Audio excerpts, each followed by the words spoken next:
everyone! For today's video, gagawa tayo ng milk tea. Time out muna tayo sa coffee guys, no? Milk tea muna tayo.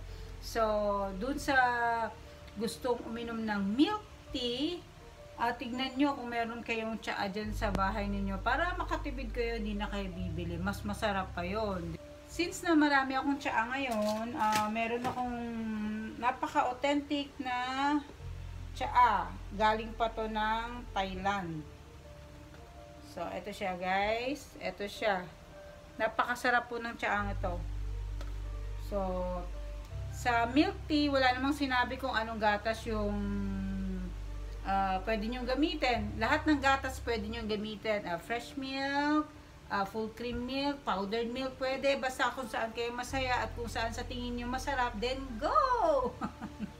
So guys, gawa na tayo ng milk tea. So, syempre mag-iinit muna tayo ng tubig. Iinit muna tayo. Ayan. And then, pag ako hindi nagmamadali, yung tsaa, ini-infuse ko muna, binababad ko muna yung tsaa sa tubig na konti lang muna. Para mag-develop yung lasa, no? Lumabas yung lasa niya. Pag hindi ako nagmamadali, no, matagal ko tong binababad.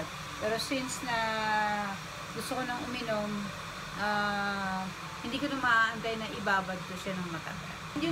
Yung milk tea guys, ang gusto ko is mainit. So since na yung fresh milk ko galing sa ref, ang ginagawa ko, konti-konti muna, konting hot water.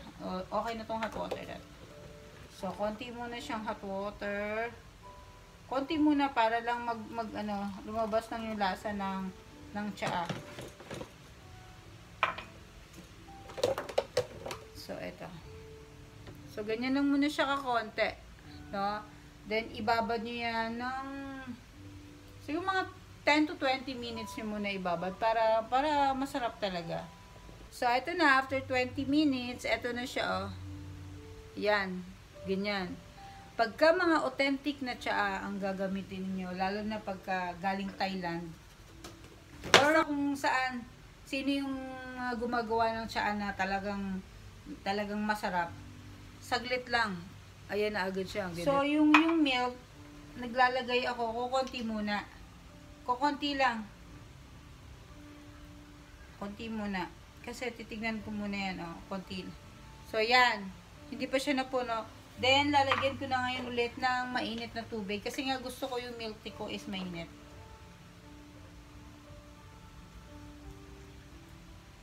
So, yan na guys.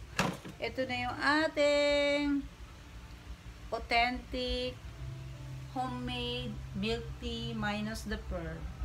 So, yun lang guys. Tikman natin. Sarap. Mainit. Pasok. So, yun lang guys. God bless everyone. Love, love, love.